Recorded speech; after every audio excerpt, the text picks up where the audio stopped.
धन्यवाद जी। ऑनरेबल आपको स्पीकर, बोलने का मौका दूंगा बजट के बाद, माननीय वित्त मंत्री जी। Honorable Speaker, I present the budget for the year 2021-2022.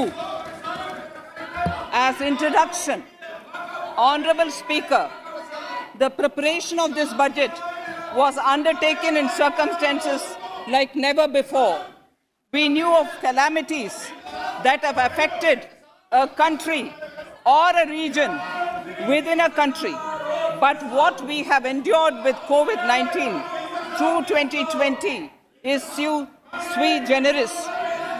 When I presented the budget 2020-2021, we could not have imagined that the global economy, already in throes of a slowdown, would be pushed into an unprecedented contraction. We could not have also imagined then that our people, as those in other countries, would have to endure the loss of near and dear ones and suffer hardships brought about due to a health crisis. The risk of not having a lockdown was far too high.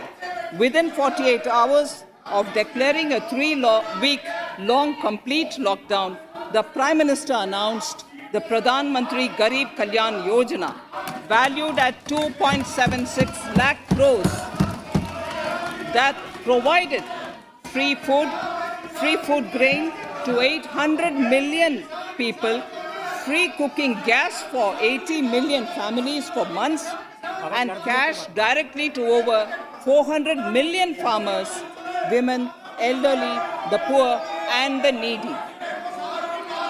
Even as a large section of citizens stayed home, milk, vegetables, fruit suppliers, health and sanitary workers, truck drivers, railways and public transport workers, bank employees, electricity workers, our annadatas, police, firemen, and the armed forces all had to go about their work as normal, but with the additional anxiety of the virus hanging over them.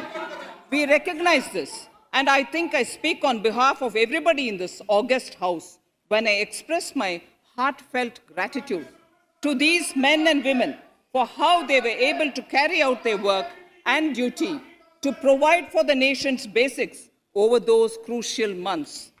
Speaker, sir, for public good, honorable members of parliament and members of legislative assemblies too offered their salaries. Crores from 3.31 crores in 2014. In the direct tax administration, we had recently introduced the faceless assessment and faceless appeal.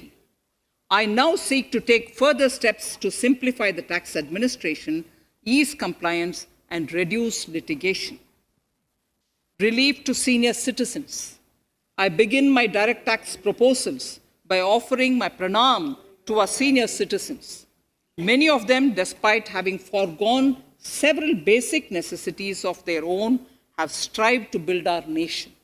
Now, in the 75th year of independence of our country, when we continue our endeavor with renewed vigor, we shall reduce compliance burden on our senior citizens who are 75 years of age and above.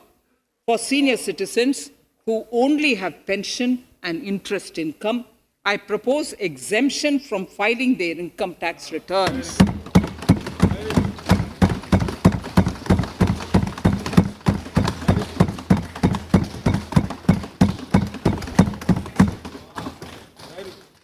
The paying bank will deduct the necessary tax on their income. Reduction in time for income tax proceedings. This is a very key announcement, if you ask me. Honorable Speaker,